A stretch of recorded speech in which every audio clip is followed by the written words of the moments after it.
They thought they could bully a lone woman at a quiet gas station, but the bikers had no clue they were picking a fight with one of the most skilled military police commanders in history. When she revealed her true strength, everything changed. In this thrilling story, you'll witness how a calm, unassuming veteran brings an entire biker gang and an international arms dealer to their knees, all while defending a small town that needed her help. Trust us, you don't want to miss the surprise twists and heart-stopping moments that lead to an epic showdown at the docks. If you're ready for a tale of courage, redemption, and powerful teamwork, make sure to listen through to the very end. And don't forget to subscribe to our channel for more incredible stories like this one. By subscribing and leaving a like, you're helping us bring more exciting tales to life. The late afternoon sun glinted off two polished motorcycle tanks as Drake and Roscoe, both sporting the fierce insignia of the Storm Riders Motorcycle Club, rumbled into the cramped forecourt of a rundown gas station on the outskirts of Wintercrest Bay.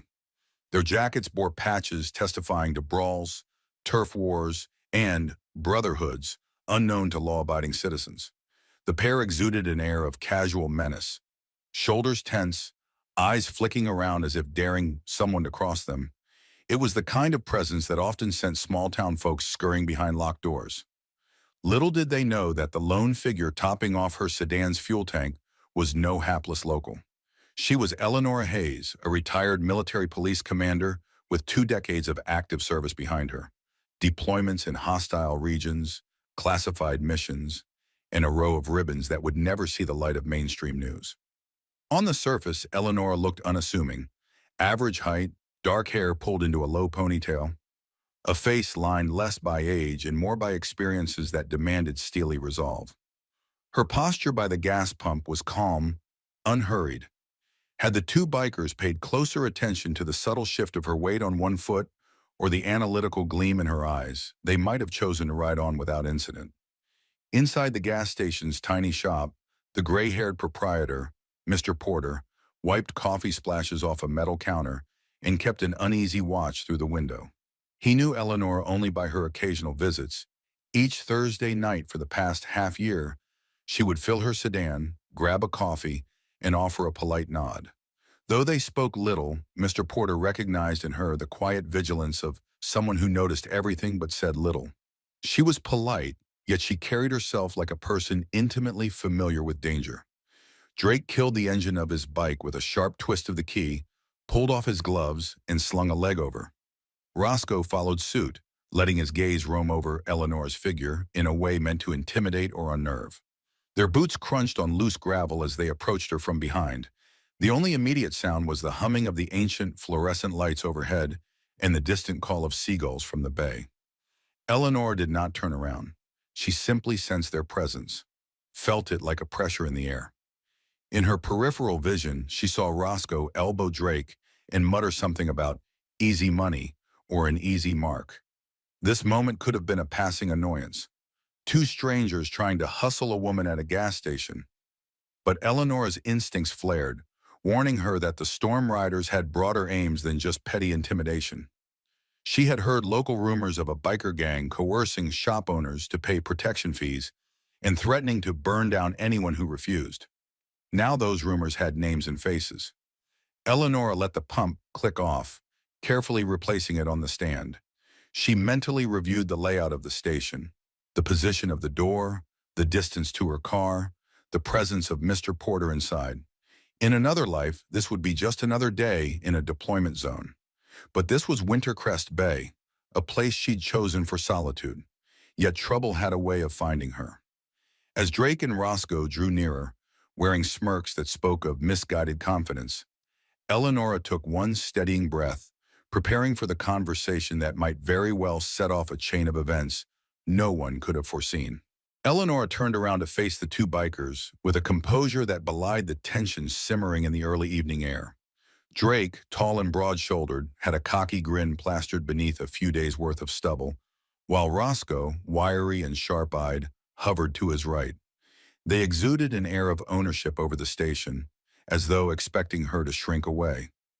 Instead, she watched them calmly, arms relaxed at her sides. From inside the shop, Mr. Porter hovered by a glass door, unsure whether to intervene or retreat. Eleanor offered him a small, almost imperceptible nod, an unspoken signal that she had the situation under control. Porter nodded back, but the worry on his face remained. Drake took a step forward, his boots grinding against the gravel. He glanced at the back of Eleanor's sedan, then at her. "Evening, ma'am," he said in a tone that tried to sound friendly but carried a razor's edge. "You look like someone who might appreciate a bit of protection.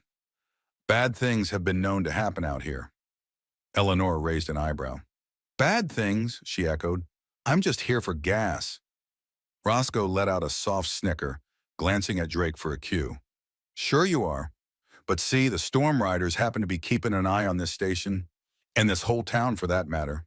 His accent was a lazy drawl, each word dipped in a smugness that made Eleanor's skin prickle. For a small fee, folks can, keep pumping gas in peace. Eleanor's gaze moved between the two, expression unchanging. "Is that so?" she asked.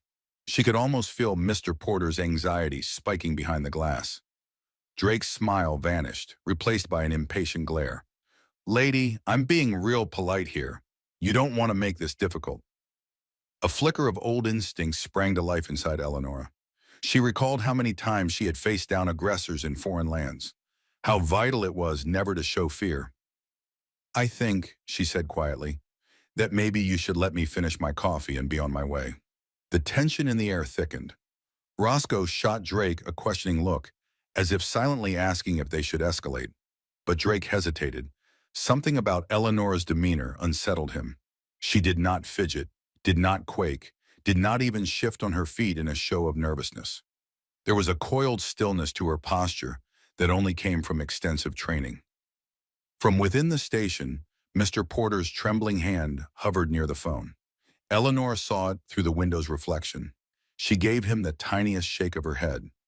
She didn't want local law enforcement barging in prematurely, not because she feared a scene, but because she suspected the Storm Riders had deeper connections. If the gossip around town was accurate, they might even have compromised certain officials. Drake, still trying to project authority, folded his arms across his chest. "Look, either you pay the fee or we handle things differently.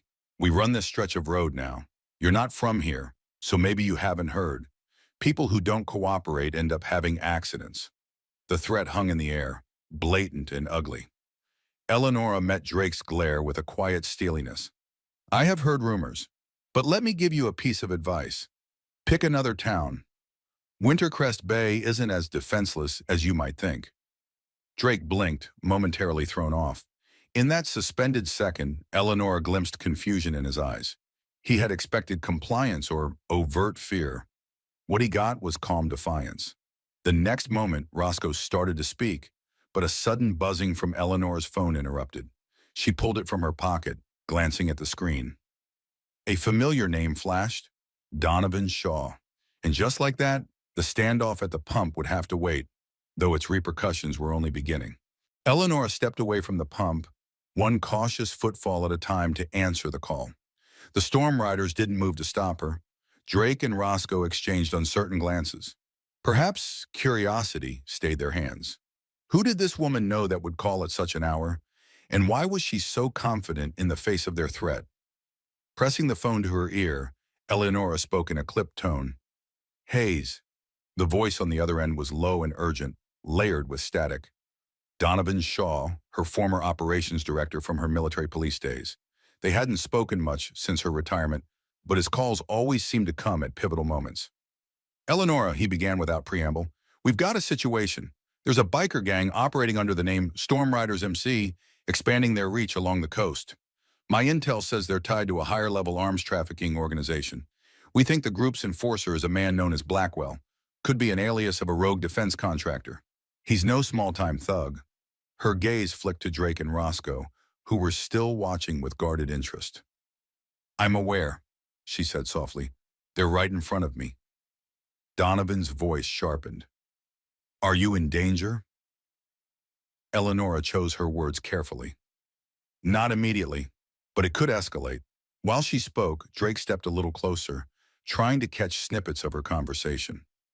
Roscoe lingered behind, his attention drifting to the entrance of the shop, where Mr. Porter now hovered with the phone in hand, obviously torn about whether to call the police. The tension was thick, almost tangible in the humid air. Donovan continued. Listen, these storm riders aren't alone. Blackwell's building a network, protection rackets, arms smuggling, the works. I need someone on the ground, someone I trust. Our usual channels might be compromised, so I'm asking you. Will you help gather intel? You know how these operations go. The old sense of duty tugged at her gut. Eleanor had moved to Wintercrest Bay, seeking tranquility, but Donovan's tone reminded her of a greater responsibility that never truly left her. She gave a curt nod, forgetting momentarily that he couldn't see her gesture through the phone. I'll do what I can, she said. Roscoe barked a laugh, misinterpreting her nod. She's agreeing to pay up, Drake, he muttered. Told you she'd come around. Eleanor ended the call. A fresh wave of resolve washed through her, overshadowing any lingering desire for a peaceful retirement. She turned to face the bikers again, her expression unreadable. I'm not paying anything, she said firmly. We're done here. Drake blinked. Excuse me? His bravado faltered. Lady, you don't tell us when it's done. We do. Reaching into her jacket pocket, Eleanor produced a small wallet, flipping it open just enough for them to see an old military police badge. She wasn't one to flaunt credentials, especially retired ones, but this was an exception. Trust me, she said, voice cold as steel. Whatever you're mixed up in, you don't want to push your luck with me. The effect was immediate. Roscoe's eyes flicked from the badge to Eleanor's face.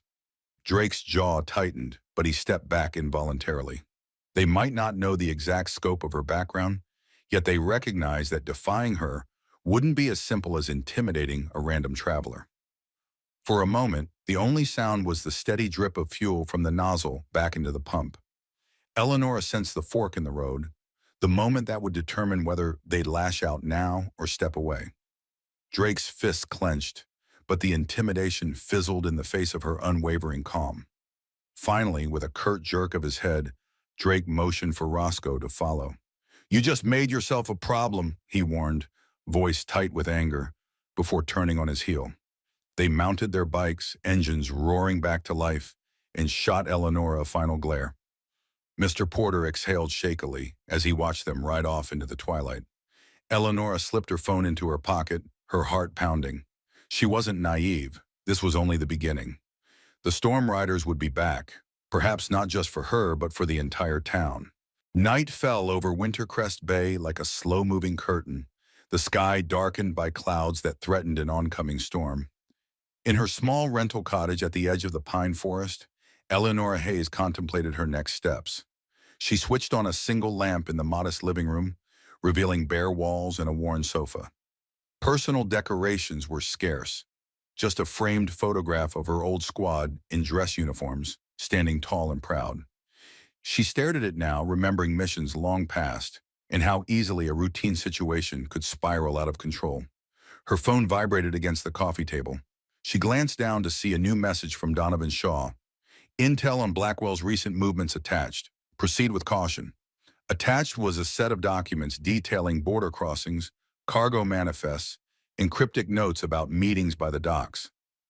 Eleanor scrolled through them, her brow knitting in concern. The storm riders were just the tip of the spear. The real threat was Blackwell, a man rumored to have orchestrated secret arms deals overseas, possibly even linked to an infamous incident in Baghdad that resulted in a catastrophic ambush. Standing up, she paced the room. The old soldier in her wanted to launch a preemptive strike to disrupt their operation before it could harm Wintercrest Bay. But she also knew the pitfalls of going in guns blazing without solid intel. She needed concrete evidence, something that would hold up against any corrupt officials Blackwell might have bought. A sudden rush of wind howled outside, rattling the windows. Eleanor glanced at the door. Her mind wandered to the local townspeople, Mr. Porter at the gas station, Raphael Pierce, the mechanic who'd once tuned her sedan free of charge, and even the fishermen who began their work at the crack of dawn. These were good people, unprepared for an organized criminal element strong-arming them into submission. If the storm riders were expanding, it meant the town's quiet nights would soon be replaced by a reign of intimidation and extortion. With a determined sigh, she turned her attention back to Donovan's files, highlighting key sections for further review. She recognized patterns, coded references to weapon shipments, protection fees disguised as consulting, and offshore bank accounts funneling profits. It was a complex web, and the Storm Riders were simply the local enforcers. Blackwell, the spider at the center, remained elusive. A knock at the door made her jump. Heart pounding, she flicked off the lamp and approached cautiously. "Who is it?" she called, her hand drifting instinctively toward a concealed pistol in the hall drawer. "It's Raphael," came the muffled reply. "Saw your light on. Mind if I come in?" Eleanor hesitated, then opened the door to find the mechanic standing in the dim porch light, shoulders soaked by drizzle. He looked nervous. "I heard about what happened at the station," he said, stepping inside. "Word gets around fast here. The Storm Riders were bragging they'd taught a newcomer a lesson. But from what I hear, it's you who left them rattled." She motioned for him to sit on the sofa, offering a warm towel. "They're not gone if that's what you're hoping," she replied, her voice dry. "They'll be back, and they'll bring reinforcements." Raphael clenched his fists. "I figured. They showed up at my shop an hour ago, demanding a protection fee. I told them I'd think it over, but I'm not paying them a dime." Eleanor nodded slowly. "Good. We just need to buy some time. I have contacts working on this." A spark of hope flickered in Raphael's tired eyes. "I heard rumors you were ex-military. That true?" She gave a curt nod. "Military police, retired. But I'm not about to let them run roughshod over this town." Outside, the wind picked up, rain tapping a relentless rhythm on the cottage's roof. Eleonora felt the heaviness of the storm pressing in. She locked eyes with Raphael, both silently acknowledging that a bigger confrontation loomed on the horizon. And with that unspoken understanding, she realized Wintercrest Bay's fight had become her own. Dawn arrived with leaden skies. A steady, drizzling rain slicked the streets, reflecting storefront windows still closed for the early hour. Eleonora made her way to the local diner, which had become a de facto gathering spot for those worried about the Storm Riders' presence. Inside, the neon sign buzzed quietly, casting a pinkish glow over the linoleum floors. The smell of fresh coffee mingled with the nervous tension. At a corner table, Mr. Porter sipped from a steaming mug, looking as though he hadn't slept. Raphael Pierce sat across from him, leafing through a local newspaper that featured a short blurb about unidentified bikers causing disturbances. They glanced up as Eleanor approached, relief evident in their eyes. She took a seat beside them, and a waitress appeared with a pot of coffee. "Any word?" Mr. Porter asked, voice trembling. "I heard a rumor that a big player, someone named Blackwell, is supposed to arrive soon." Eleonora poured coffee into her cup, her jaw tightening at the name. She slid her phone onto the table. "That's what my intel says. He's some sort of ringleader. The Storm Riders are just a small part of a bigger operation. We have to be cautious." Raphael set the newspaper aside, a line of worry creasing his forehead. "If he's coming, the town's going to be in for more trouble. My neighbor, a fisherman, said the bikers were snooping around the docks last night." Eleonora took a slow sip of coffee. She had spent half the night piecing together Donovan's files, cross-referencing them with local rumors. The results were ominous. A weapons shipment was due at Wintercrest Bay's dock under the guise of fishing equipment. Blackwell would likely oversee the transaction himself. She looked from Mr. Porter to Raphael. "I won't lie to you. This isn't a normal gang. They're well-funded, and they have connections that could reach higher than we suspect. We need to gather solid evidence. Photos, recordings, anything that ties them to illegal activity, so we can bring in federal help if local law enforcement is compromised." Mr. Porter swallowed hard. "I've never been one for confrontation, Miss Hayes, but these people are threatening my livelihood. Whatever you need, I'll help." Raphael nodded in agreement. "Same here. They'll ruin our businesses, or worse if we don't act." Reassured by their commitment, Eleonora felt the first stirrings of a plan. She tapped her phone, showing them a simple map of the docks. "This is where they'll likely unload. I'll do some recon. If I can confirm the presence of illegal arms, we'll have leverage to call in a specialized team. Donovan's ghost team. They're already on standby, waiting for my signal." Mr. Porter's eyes widened. You have friends in high places, don't you? Eleanor offered a tight smile. Let's just say I know people who don't appreciate bullies, but I'll need your help keeping watch around town, noting any suspicious comings and goings. The more intel we have, the better. They agreed, leaning in to discuss vantage points, potential vantage houses, and how to record photographic or video evidence without alerting the storm riders. The diner's hum grew louder as more townsfolk trickled in, drawn by the comforting promise of breakfast. Yet beneath that everyday bustle, an undercurrent of dread ran strong. By the time Eleonora stepped back outside, the drizzle had intensified. She pulled her jacket tighter, scanning the quiet street as if expecting a biker to roar by at any moment. In a sense, she was back in a mission mindset: strategy, objectives, contingency plans. She'd hoped those days were behind her, but Wintercrest Bay needed her. Resolute, she headed toward her sedan, determined to ensure that no one would have to cower behind locked doors in the face of criminal threats again. Later that morning, a sea fog rolled in from the bay, blanketing everything in a ghostly haze that muted shapes and sounds. Eleonora found the cover fortuitous. Dressed in dark, inconspicuous attire, she navigated the labyrinth of cargo containers at the town's small dockyard.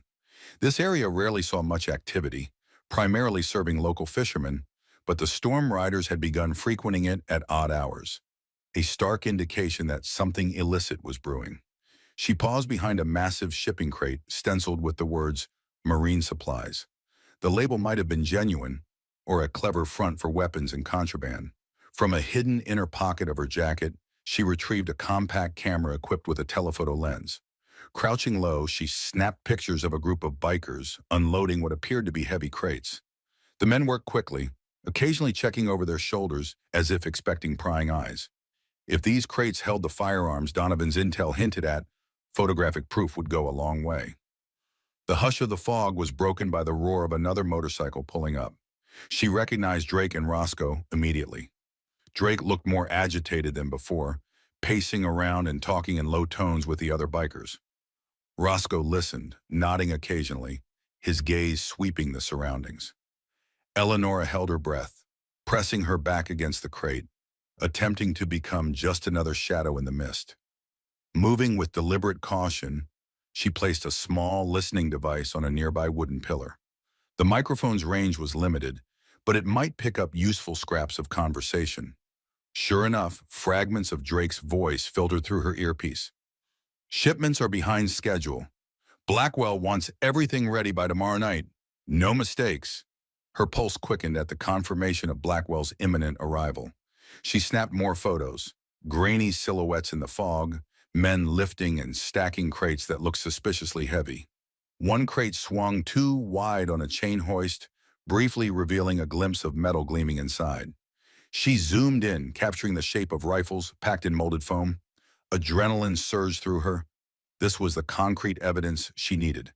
Suddenly, a nearby forklift backfired with a startling bang. Eleanor froze, certain the noise would draw unwanted attention to her hiding place. Roscoe spun around, eyes narrowing, scanning the area. For a moment, she feared he'd spot her, but the shifting fog offered just enough concealment, and another biker called out for him to help with a jammed crate. Exhaling slowly, Eleanor inched away from the shipping container. She'd gathered enough intel for one outing. Pushing her luck further might get her killed or blow the entire operation. She tucked the camera securely into her jacket, making sure the memory card was locked in place. Step by careful step, she retreated into the dense mist, each footfall measured, ears straining for any sound of pursuit. When she finally reached her sedan, parked discreetly on a side street, her nerves were alight with a mix of fear and determination. This was far more than a petty racket. The storm riders were amassing a formidable arsenal. And tomorrow night, if Blackwell showed up to finalize the deal, Wintercrest Bay could become a flashpoint of violence. Eleonora buckled herself in, taking a moment to steady her breathing. She couldn't and wouldn't let this town become collateral damage in some international arms scheme. Starting the engine, she flicked on the headlights to cut through the fog, heart hammering as she drove away. Even through her tension, a grim sense of purpose settled over her. She might be retired, but her oath to protect never retired with her. That afternoon, the fog gave way to a steady drizzle.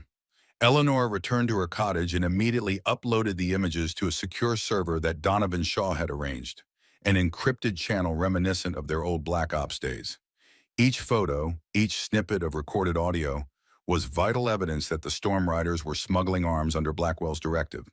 The images told a story of crates filled with assault rifles and ammunition, of clandestine midnight arrivals at the docks, and of a growing criminal presence that threatened to engulf Wintercrest Bay.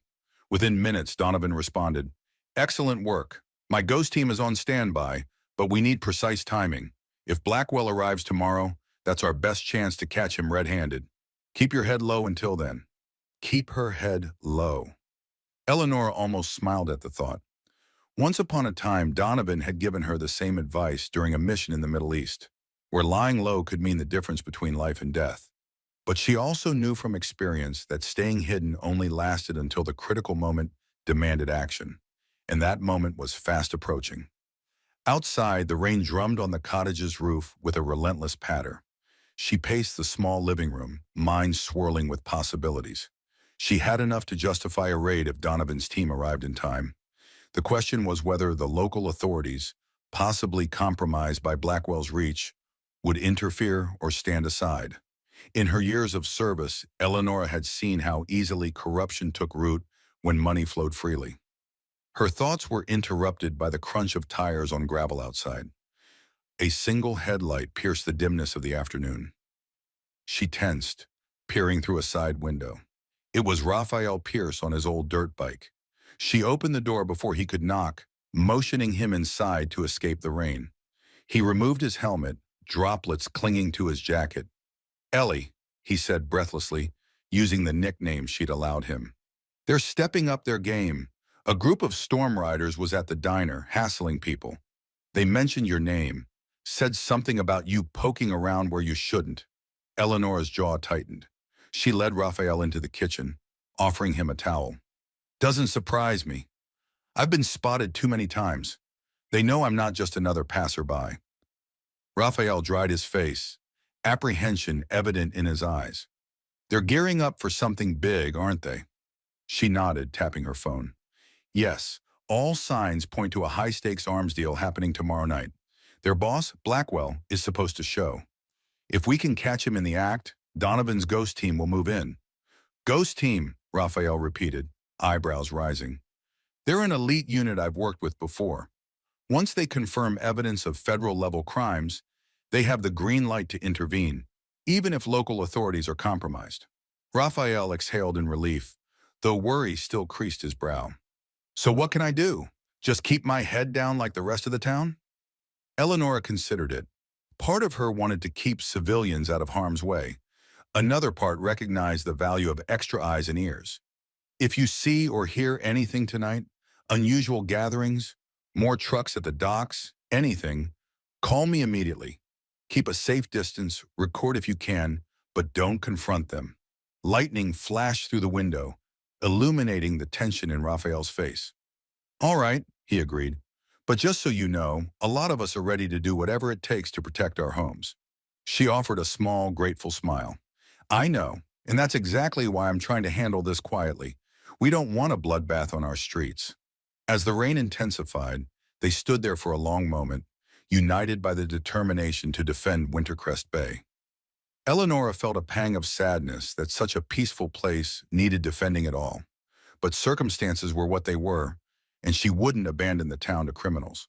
With a silent promise, she escorted Raphael back to his bike, watching as he rode off into the storm-lashed twilight. Then she shut the door, alone again, but fortified in her resolve. Tomorrow, she thought, everything would change. Darkness came early in Wintercrest Bay, the storm clouds blotting out any vestige of evening light. By 9 o'clock, the town was eerily quiet, as though bracing for a tempest, both from the sky and from the brewing criminal elements.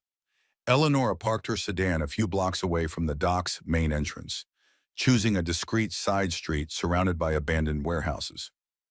The rain had slowed to a steady drizzle, but the ominous growl of distant thunder promised more to come. Dressed in black tactical attire that revealed nothing of her identity, Eleanor moved like a wraith across puddled asphalt. She had decided on a forward recon for the night before Blackwell's arrival, hoping to map out vantage points for the Ghost team. If all went well, this time tomorrow they would hit the Storm Riders at the height of their deal, catching Blackwell mid-transaction. She paused behind a shipping container that smelled of rust and sea salt, retrieving a thermal scope from her gear bag. Holding it to her eye, she scanned the dock's perimeter. Figures moved in the murky gloom. Bikers patrolling in pairs, their jackets shiny with rain. A black SUV was backed up to the loading bay, headlights off. Despite the low visibility, the aura of tension was impossible to miss. They were preparing. Adjusting her earpiece, she whispered, "Donovan, are you receiving?" Static crackled, followed by his calm baritone. "Reading you, Eleonora. How's it look?" "Busy," she murmured, continuing to survey the area. "They've got at least 8 men on perimeter watch, possibly more inside. One SUV, no plates visible. I see crates stacked along the dock's edge, likely weapons." Donovan exhaled audibly. "Understood. We're assembling final gear. Ghost team can be on site within an hour, but I recommend we wait until tomorrow. That's when Blackwell is confirmed to arrive, and we need him specifically if we're to dismantle the entire ring." She nodded, knowing he was right. "I'll mark vantage points for your approach. Just be aware they're on high alert." A flash of lightning illuminated the bay, briefly revealing the entire dock in stark detail. Eleonora caught sight of Drake and Roscoe, conferring with a small knot of bikers near the SUV. They were all armed, likely sidearms, maybe a shotgun or two. She watched Roscoe gesticulate aggressively, then slam the vehicle's door. Drake tried to calm him, but the body language betrayed anxiety. Eleonora switched her scope setting, noting heat signatures inside the main warehouse. More individuals paced around in there, presumably doing inventory on the incoming contraband. A prickle of unease ran down her spine. If they suspected her presence, they might send out a search party. She needed to secure her vantage, gather the last bits of intel, and get out. Just as she was about to pivot away, she heard an engine rev closer than expected. Peering around the container, she spotted a lone biker rolling slowly through the back alley, scanning for anything suspicious. His headlights sliced through the darkness, inching nearer. Heart pounding, Eleanor pressed herself against the container's cold metal, fighting the urge to bolt. The beam swept past her position, highlighting rain-slick concrete and scattered pallets, but missing her by inches.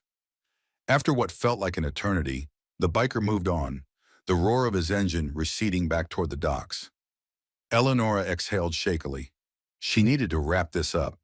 Whispering into the mic, she gave Donovan a quick summary of perimeter defenses and potential infiltration routes. Then, with measured steps, she retreated into the labyrinth of containers, her soaked boots squelching over puddles. Tomorrow, she reminded herself, Blackwell would come to finalize whatever sinister deal he had orchestrated, and with the Ghost team lying in wait, Wintercrest Bay might finally see justice done. Yet as she approached her sedan, an unsettling thought nagged at her. Criminals like Blackwell often had contingencies, escape routes, and bribed officials in place. She prayed that this time he'd be outmaneuvered.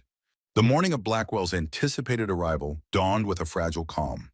The rain had ceased, leaving the air thick with the scent of damp asphalt and salty sea breezes. As the sun peeked through ragged clouds, Eleonora fielded a barrage of updates from Donovan. His Ghost team was en route, planning to reach Wintercrest Bay by dusk. At the same time, locals like Raphael Pierce and Mr. Porter discreetly reported unusual biker activity, more vehicles rolling into town, more hushed conversations in back alleys. The tension was as tangible as the humidity clinging to every surface. Eleonora spent the early hours finalizing her own preparations. She double-checked the camera footage on her laptop, ensuring every incriminating frame was backed up online. Each snapshot of crates, each blurred face, each suspicious license plate told a damning story. She also synced her phone's data with a secure cloud storage server Donovan had provided, wanting to guarantee no evidence would be lost if she were discovered or forced offline. Around noon, she ventured downtown to get a pulse on the community. The once lively promenade felt subdued. Shopkeepers stood at their doors, scanning passers-by for any sign of trouble. The clamor of small-town life, chatter about the daily catch or local gossip, had turned into hushed murmurs about the bikers. On more than one occasion, Eleanor spotted pairs of storm riders idling near businesses, glaring at anyone who dared look their way. She popped into the diner where she'd arranged to meet Raphael and Mr. Porter once more. They sat in a corner booth wearing matching expressions of unease. Mr. Porter stirred his coffee absently, and Raphael tapped his foot beneath the table in a nervous rhythm. "So tonight's the night?" Raphael asked as soon as Eleanor slid into the seat opposite them. She nodded. "That's what our intel says. Blackwell comes in to finalize the arms deal. Once that happens, we expect a fast turnover and immediate distribution out of the dock. The ghost team is inbound to intercept." Mr. Porter paled. "Are we going to see a firefight in our streets?" Eleanor exhaled softly. "I hope not. With any luck, we'll contain it at the docks. But the storm riders won't go quietly if cornered." The three of them spoke in low tones, finalizing contingency plans. If gunfire erupted, Mr. Porter would lock down the gas station, offering safe haven to any townspeople caught in the crossfire. Raphael, determined to help, planned to keep watch from a distance and record anything that might be used as evidence if the raid got messy. Eleanor emphasized again that he was not to play hero. "What about the local police?" Raphael questioned, frowning. "We can't just leave them in the dark." Eleanor's jaw tightened. "We suspect at least one officer might be compromised, if not more. Donovan's team can handle the takedown under federal authority. After that, we can sift through which local officials are clean." Silence weighed on the booth. The waitress refilled their coffee cups and departed with a sympathetic glance, clearly sensing the gravity of their conversation. Eleanor scanned the diner, noticing a man in a leather vest bearing the Storm Riders emblem, sitting alone by the window. He pretended to read a newspaper, but his occasional glances their way did not escape her notice. "Stay calm," she murmured to Raphael and Mr. Porter. "They're keeping tabs on us." With the plan set, Eleanor rose to leave. She offered them both a curt nod, slipping out the door without sparing a glance at the biker. Outside, the sky had grown overcast once more, and a mild wind rustled the flags along the street. Tonight, the fate of Wintercrest Bay hung in the balance. One way or another, the confrontation with Blackwell and his network would be decided. By late afternoon, the sky brimmed with swollen clouds that blotted out the sun in a dull gray smear. Eleanor drove her sedan to a vantage point she had previously scouted, a crumbling rooftop near the docks. The building had once been a cannery, but now stood abandoned, its windows broken and walls thick with graffiti. She parked around the corner, grabbed her tactical pack, and ascended the rusted fire escape. The rooftop offered a clear line of sight across the entire dock area. From there, she could spot the storm riders milling around the main warehouse, see their SUVs, and watch the shipments being shuffled in preparation. She set up a small tripod and mounted a spotting scope, her nerves taut with the weight of what was to come. Dusk settled quickly. One by one, headlights pierced the gloom as additional vehicles arrived. Bikers in formation, a couple of sleek sedans, and finally a black SUV that exuded an aura of importance. The storm riders straightened, forming a loose ring around the SUV's occupant. Eleanor zoomed in with the scope, her pulse spiking. A tall man in a dark overcoat stepped out, flanked by two bodyguards in suits. Even from a distance, his posture screamed confidence, control, and something more ominous. Blackwell had arrived. She recognized his face from Donovan's files. Hair slicked back, scar at the temple, eyes that held a cold glint of calculation. The entire dock seemed to hold its breath as he surveyed the scene. Flicking on her earpiece, Eleanor whispered, "Donovan, targets here. Several armed bikers and at least 2 professional bodyguards. They're heading into the warehouse." Donovan's voice crackled through. "Roger that. Ghost team is in position. We have snipers on adjacent rooftops. Wait for my signal to confirm the exchange, then we move." Eleanor watched Blackwell stride into the warehouse, the storm riders trailing in his wake like obedient henchmen. She inhaled slowly, steadying herself. In her years of service, she had led raids, diffused bombs, and negotiated hostage releases. But tonight felt personal. Blackwell's rumored connection to a disastrous Baghdad ambush weighed heavily on her conscience. She still carried guilt over the comrades she'd lost, and if Blackwell had indeed played a part in it, Then this was long overdue retribution. Lightning flickered in the distant sky, a silent prelude to a gathering storm. Eleonora swept her scope across the perimeter. She spotted Drake and Roscoe stationed at opposite ends of the loading area, both nervously clutching firearms. The tension was palpable, as though they sensed the walls closing in. Minutes passed like hours. Thunder grumbled overhead. Then, as if on cue, the warehouse doors slid open, revealing a forklift carrying a large crate. Blackwell appeared beside it, directing the storm riders to pry open the lid. Even through the swirling darkness, Eleonora caught the metallic sheen of rifles packed in neat rows. She engaged her camera, capturing high-resolution images for evidence. Her heart thudded as she whispered into the mic. "They've opened a crate of assault rifles. This is it, clear evidence." Donovan's voice came through, calm yet resolute. "Copy. Ghost team, stand by. On my mark. 3, 2, 1. Move." At that final word, the tranquil night shattered. A flash of movement appeared on a neighboring rooftop, Ghost Team snipers firing disabling shots at the perimeter guards. Down below, black-clad operators emerged from shadowed alleys, firearms raised, shouting commands for surrender. Eleanor watched as Drake and Roscoe scrambled for cover, returning fire in blind desperation. Blackwell's bodyguards formed a protective wedge around him, hustling him back towards an SUV. The staccato of gunfire echoed across the docks, and Eleonora felt the old adrenaline surge. She rose from her vantage point, scanning for angles to intercept the retreat. The showdown had begun, and Wintercrest Bay's fate hung in the air like the charged atmosphere before a violent thunderclap. A burst of muzzle flashes lit the darkness as the Ghost Team advanced in precise formation. Despite the chaos, they moved with trained coordination, covering one another's angles and minimizing exposure. Eleanor recognized their tactics. Textbook special ops maneuvers that maximize shock and awe. The Storm Riders, though armed, were clearly outclassed by professionals who had honed their craft under far harsher conditions. From her rooftop perch, Eleonora zoomed in on Blackwell, who was nearly halfway back to his SUV. One of his bodyguards fired at the Ghost Team, forcing them to duck behind crates. Another bodyguard radioed something, presumably calling for backup or a last-ditch escape plan. Eleonora's mind raced. If Blackwell slipped away now, everything they'd worked for would be jeopardized. She'd seen his type before. He would vanish, regroup, and emerge in some other unsuspecting place to rebuild his empire of crime. Leaving her spotting scope behind, she descended the fire escape, every movement fueled by a mix of resolve and anger. The wind whipped around her, carrying the acrid smell of gunpowder and wet asphalt.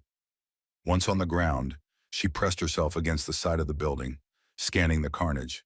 Storm Riders lay pinned or wounded, Ghost Team operators covering multiple directions. Flashes of lightning revealed the skeletal framework of dock cranes looming overhead, an eerie backdrop to the firefight. A voice crackled in her earpiece. "Donovan, we're pinned at the northwest corner. Blackwell's trying to reach the SUV. We need..." The transmission garbled, drowned by a burst of automatic fire. Eleonora clenched her jaw. With the main confrontation engaged, the route to the SUV might be less guarded. She slipped through the shadows, weaving between stacks of pallets and half-open containers. Rain began to fall in earnest again, turning the ground slick. She nearly lost her footing on a patch of oil, but caught herself against a steel drum. Heart hammering, she pressed on, adrenaline fueling every step. Suddenly, she heard frantic footsteps and the sharp click of a safety being disengaged. She ducked behind a crate just as Drake appeared, panting, a pistol clutched in his trembling hand. He glanced around wildly, looking for an escape route. The rage in his eyes was mixed with something else. Panic. Eleanor realized he was cornered and desperate, a dangerous combination. She tried to stay perfectly still, but Drake's gaze landed on her silhouette. He raised his pistol with a shaky grip. "You!" he snarled, recognition flaring. "This is all because of you." Eleonora's heart thudded. Slowly, she raised her hands to shoulder level, trying to project calm. "Put the gun down, Drake. You're outnumbered, outgunned. Don't make this worse." He let out a humorless laugh. "Worse? You destroyed our operation, turned the law on us. We had everything set. His finger twitched on the trigger. She watched his knuckles whiten. "I'm giving you a chance to walk away," she said evenly, though her own pulse raged. "Throw down your weapon. Surrender to the ghost team. You might make it out alive, maybe even cut a deal." Rain pelted them, beads of water rolling down Drake's face. His eyes flicked to the SUV where Blackwell was presumably about to flee. Then, with a guttural cry, he lunged forward, firing wildly. Eleonora dived behind the crate, bullets splintering wood. She hit the ground hard, the wind knocked from her lungs. Acting on instinct, she rolled to one side and drew her sidearm. Drake emptied the last of his clip into the crate before attempting to reload. That pause was all she needed. She emerged from cover, weapon level, and shouted, "Drop it!" He froze momentarily, the magazine half inserted. Regret, fury, and defeat clashed on his face. Then his shoulders sagged. The empty pistol slipped from his grip, clattering onto the wet concrete. Eleonora exhaled. A shaky sense of relief mingled with sorrow. She didn't relish defeating him. She only needed to stop the violence. But there was no time for reflection. A fresh crackle in her earpiece. Blackwell is on the move. The next phase of the confrontation, one that would decide whether Wintercrest Bay truly broke free from his grip, was about to unfold. Eleanor secured Drake's wrist with a zip tie she carried for emergencies, nudging the discarded pistol out of reach. He glared at her, but the fight in his eyes had extinguished to a smoldering resentment. In the distance, she heard tires screeching on wet pavement. Her gut twisted. Blackwell was making his getaway. The Storm Rider snarled, "You'll pay for this!" But she ignored him. She had bigger priorities. With a final check that Drake was subdued, she sprinted toward the main dock area. Water splashed around her boots, thunder rumbled overhead, and the rhythmic strobe of lightning cast bizarre shadows across the scattered crates. Up ahead, she glimpsed Roscoe, stumbling near a toppled forklift, clutching a bleeding arm. A ghost team operator disarmed him swiftly, forcing him face first onto the ground with no time for heroics. Eleonora wove past them, her ears catching only fragments of shouted orders and the sizzling hiss of rain on heated metal. At last, she spotted the black SUV fishtailing near the warehouse entrance, its driver clearly desperate to navigate the slick surface. Blackwell, flanked by a single remaining bodyguard, scrambled into the back seat. Another bodyguard lay unmoving on the ground nearby, felled by precise ghost team fire. If that SUV escaped into the labyrinth of side streets, Blackwell might vanish for good, leaving only fragments of his operation behind. Eleanor hurried to intercept. Before she could close the distance, bright headlights flooded her vision. The SUV accelerated directly toward her, forcing her to dive behind a metal barrier. She felt the rush of air as the vehicle tore past, water spraying in its wake. For a moment, her stomach lurched with the fear that he'd slip away. But then, from the far side of the dock, she saw a pair of ghost team operatives step out, rifles braced. They fired at the SUV's tires with surgical precision. The front passenger side tire blew in a spray of rubber, and the driver lost control, the SUV spinning sideways until it slammed into a shipping container. Metal crunched, glass shattered, and steam billowed from the mangled hood. Eleonora broke into a run. Ghost team members converged on the wreck, weapons drawn, the passenger door flung open, and Blackwell stumbled out, dazed but still clutching a sidearm. He raised it defiantly, but his motions were slow, disoriented. In seconds, 3 laser sights painted his chest. He froze, a fleeting look of disbelief crossing his features. "Drop it!" barked a ghost team operator. Blackwell's eyes flickered with rage. For an instant, Eleanor thought he might try to shoot his way out, but he let the pistol clatter onto the pavement. The bodyguard beside him lay slumped over the dashboard, unconscious or worse. Eleanor stepped forward, pistol at the ready. Rain drenched her face and clothes, but she didn't care. This was the culmination of all her late-night reconnaissance, all Donovan's planning, all the townspeople's fear. She locked eyes with Blackwell, who now looked more furious than formidable. "You have no idea who you're dealing with," he hissed, voice shaking with a mix of anger and pain. "You think one little raid is going to change anything? I have powerful friends." Eleanor's expression remained unflinching. So did the people you betrayed in Baghdad. And so did every small town you've tried to run roughshod over. It ends here. A Ghost Team operative swiftly secured Blackwell's hands in flex cuffs. For a moment, he seemed ready to spew more threats, but the sight of multiple rifles trained on him silenced that impulse. Eleanor allowed herself a single steadying breath. The man who had orchestrated so much harm and fear was finally in custody, the Storm Riders subdued, their weapons seized. Despite the victory, the scene was far from triumphant. Bodies and debris littered the dock, and the storm raged on as if mimicking the turmoil. Still, Wintercrest Bay would wake to a new dawn, one free from Blackwell's chokehold. And for Eleonora, it meant honoring the oath she'd never truly laid down. In the relentless downpour, Ghost Team operatives and local first responders worked side by side, securing the warehouse, confiscating weapons, and administering first aid to the wounded. The flashing lights of newly arrived police cruisers bounced off puddles and metal crates, creating a chaotic kaleidoscope of color. It was an uneasy alliance. Some local officers might have been compromised, but the overwhelming presence of federal authority had forced them into line for now.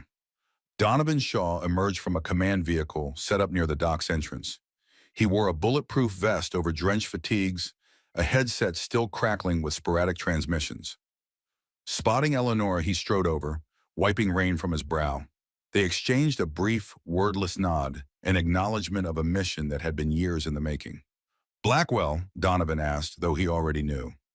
Eleanor tipped her head toward the SUV's wreckage, where the man himself sat slumped on the ground, wrists secured, fury etched into every line of his face. "Alive, but not happy," she said grimly. Donovan's gaze hardened. "He'll face federal charges. My guess is he'll try to leverage his connections to weasel out. But we've got enough evidence this time. The weapons, the recorded threats, the infiltration attempts. It's airtight." Eleanor handed over a memory card. "These are all my files, photos, audio, timestamps from the last few nights. It backs up everything." He tucked the card into a waterproof pouch, then placed a reassuring hand on her shoulder. "You've done more than we could ask, Eleonora. This town owes you." She shook her head. "I did what had to be done. The Storm Riders were terrorizing people, and Blackwell was poised to expand beyond Wintercrest Bay. Stopping him now prevents a much bigger disaster." Nearby, paramedics loaded a wounded Storm Rider onto a stretcher. The biker winced in pain, eyes reflecting shock that their once fearsome group had been dismantled in a single night. Eleanor's gaze drifted over the scene, noting the battered forklift, scattered crates brimming with confiscated rifles, and the anxious expressions of local police who realized the jig was up. Mr. Porter, soaked to the bone, hurried toward them, an umbrella in one hand and a thermos in the other. His relief was palpable. Is it over?" he stammered, glancing at Donovan's gear with a mix of awe and intimidation. Donovan nodded. "We've rounded up the key players. There may be stragglers, but the main threat is neutralized." Mr. Porter offered the thermos to Eleonora, his voice trembling with gratitude. "I brought you some hot coffee. Figured you could use it after all this." Eleonora accepted it with a faint smile, the warmth of the thermos cutting through the damp chill. "Thank you, Mr. Porter. I think we all need a moment to breathe." Raphael Pierce also appeared, limping slightly as he approached. "Heard you cornered Blackwell yourself," he said with awe. God, Ellie, I don't know how to thank you." She sipped the coffee, letting the heat soothe her raw throat. "It was a team effort," she corrected, tipping her head at the Ghost Team operators dismantling the last of the Storm Riders' stash. "Without Donovan and his people, or the intel you locals provided, this wouldn't have gone down so smoothly." In truth, smooth was a relative term. Shots had been fired, men injured, and Wintercrest Bay would bear the scars of this night for some time. But as the adrenaline drained from her system, Eleonora felt an odd calm settle in. The thunder still rumbled in the distance, and sheets of rain still lashed the docks. Yet the biggest storm, the one threatening to swallow the town, had finally passed. Exhaling slowly, she looked at Donovan, at Mr. Porter, at Raphael, and then at the battered Storm Riders and their fallen leader. Somewhere in the swirl of rain and chaos lay a profound moment of closure. not just for the town, but for her own haunted memories of betrayal and injustice. The oath she'd sworn as a military police officer remained unbroken, and tonight proved that she didn't need a uniform to uphold it. By sunrise, the storm clouds had begun to thin, revealing streaks of pale light breaking over the horizon. The once chaotic docks now resembled a crime scene cordoned off with bright yellow tape, where ghost team operatives and local police took inventory of the seized weapons and contraband.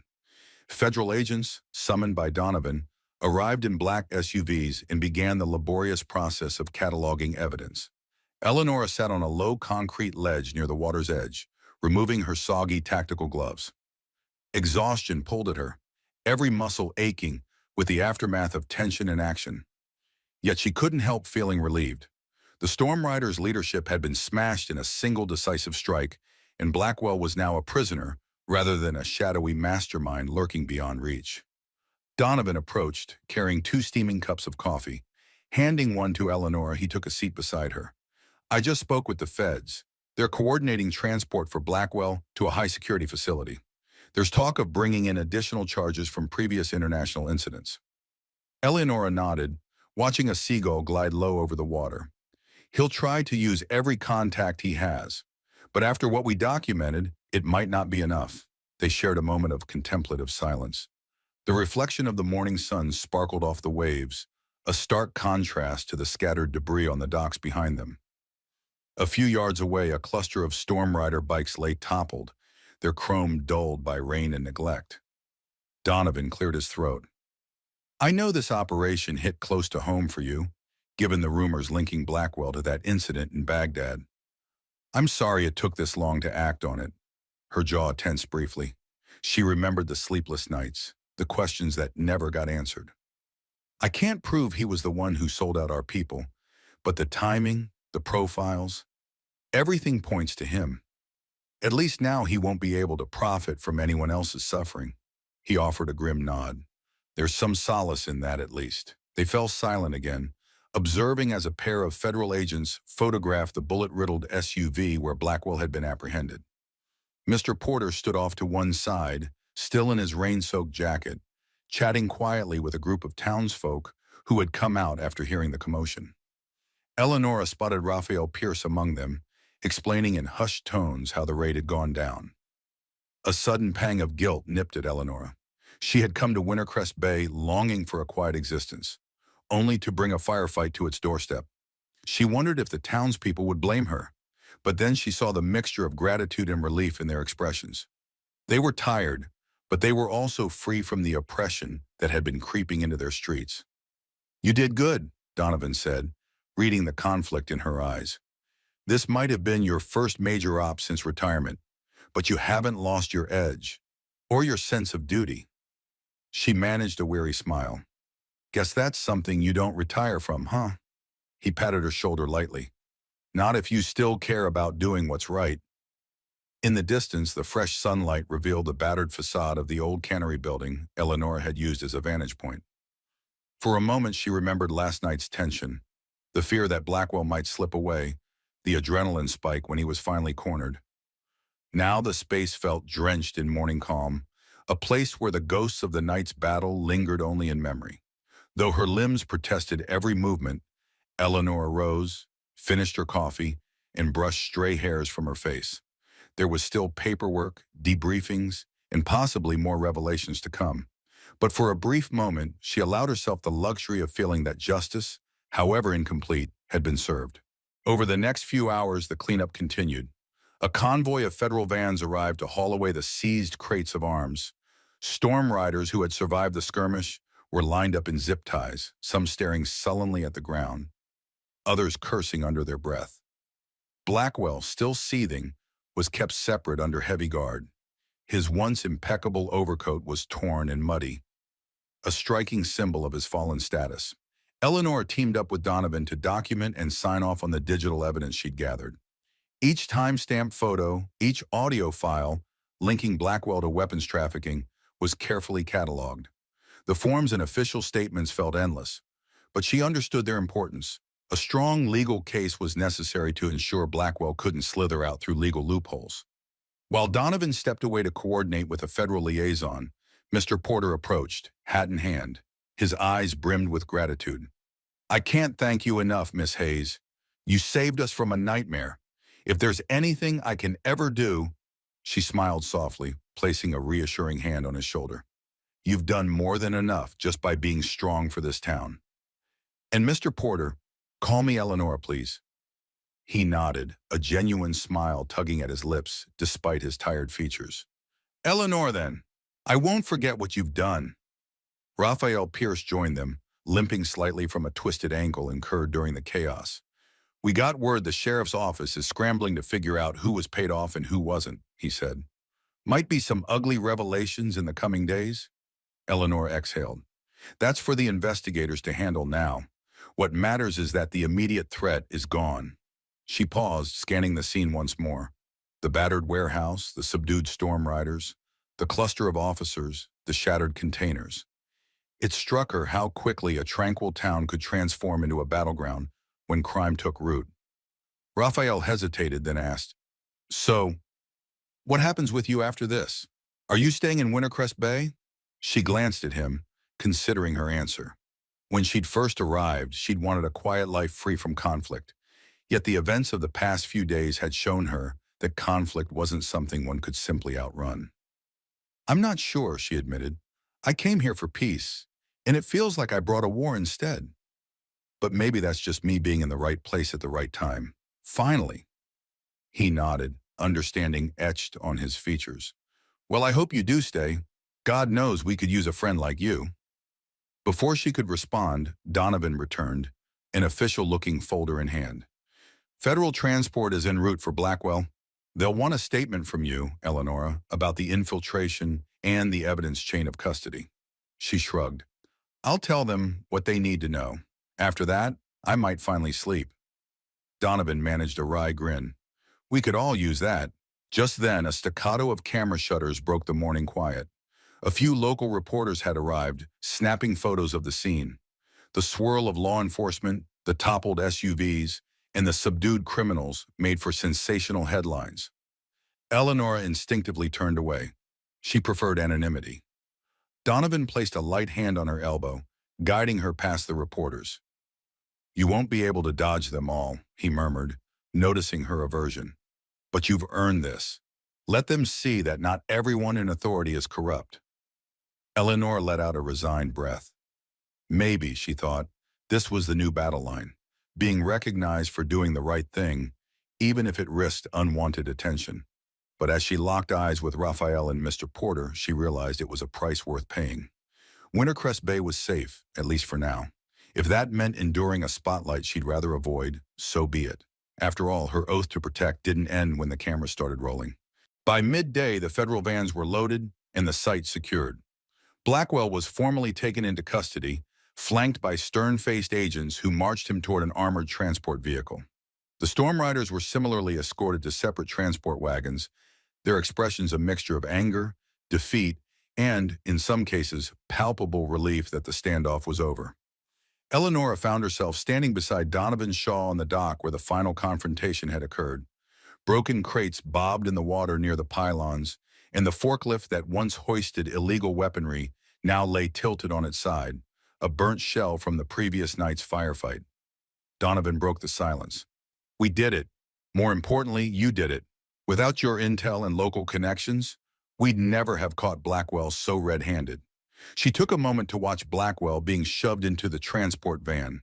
He threw her one last venomous glare before disappearing behind reinforced steel doors. He'll try every trick in the book, she said softly.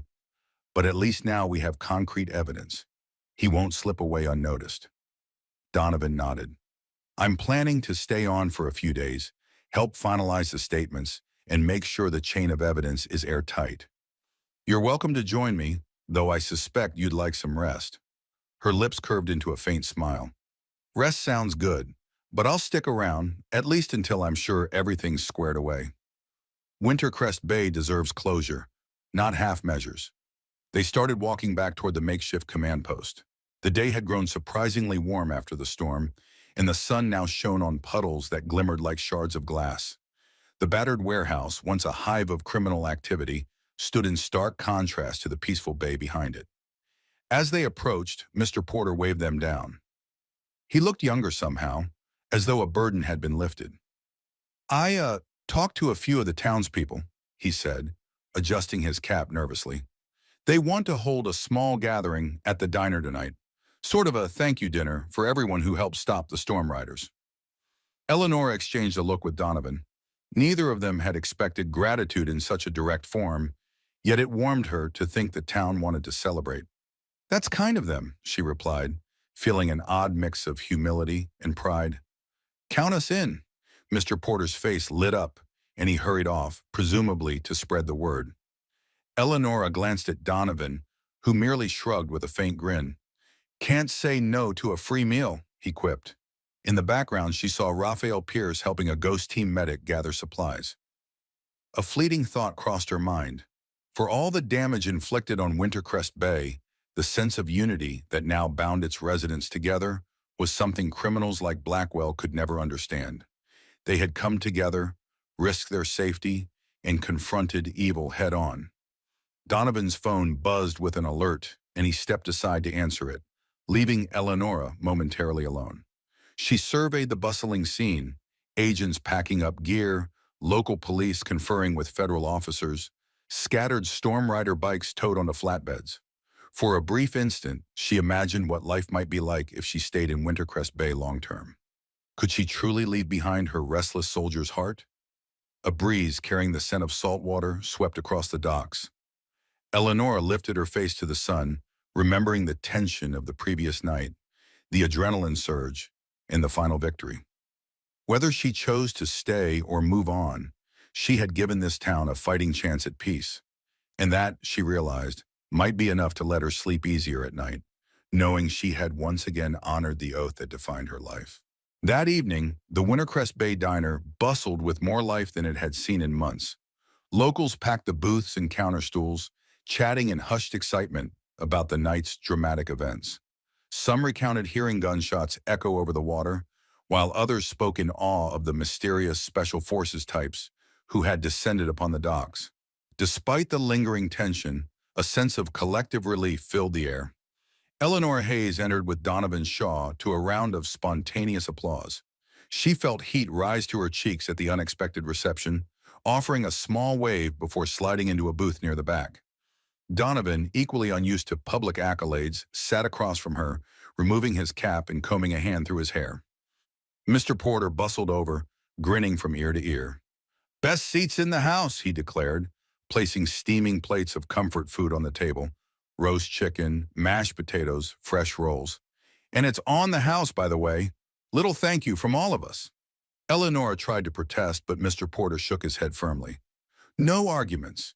You saved my station in this town." She relented with a quiet, "Thank you," her gaze drifting across the diner. She recognized faces. Raphael Pierce, who gave her a thumbs up from across the room.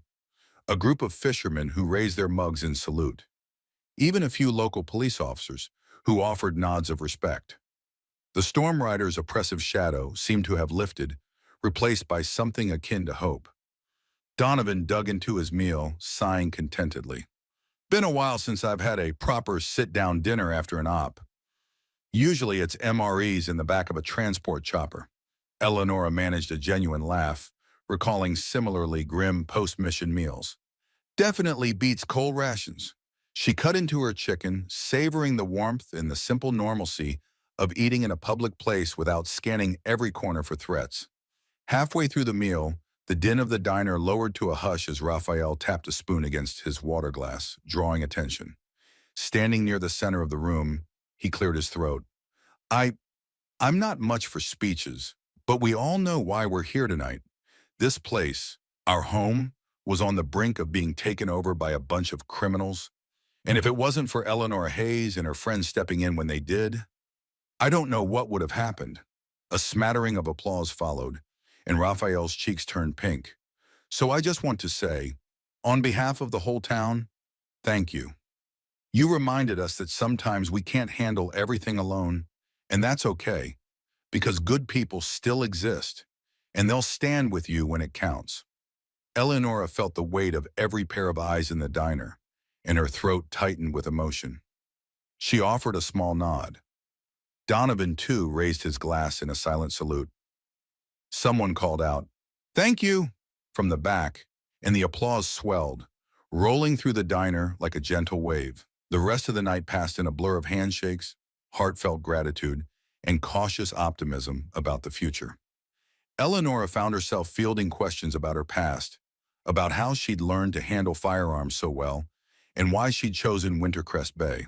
She answered politely but sparingly, still protective of certain memories that were too dark or too personal to share in a cheerful diner setting. As the gathering wound down, Donovan excused himself to finalize some administrative matters. Eleanor lingered at the counter, sipping the last of her coffee. She gazed around at the warm glow of the overhead lights, the hum of conversation, the faint hiss from the kitchen's grill. For a moment she closed her eyes, letting the sounds envelop her. This was the peace she had sought, fragile, earned through confrontation rather than mere avoidance. Slipping a few bills under her cup despite Mr. Porter's insistence, she stepped out into the mild night. Overhead, the stars shone with renewed brilliance, unimpeded by storm clouds. With a slow, steady breath, Eleanor Hayes allowed herself to believe that, finally, both she and Wintercrest Bay had found a semblance of calm worth fighting for. Looking back on everything that happened, from the tense standoff at the gas station to the explosive confrontation at the docks, we see a story about ordinary people standing up to corruption and finding new strength in unity.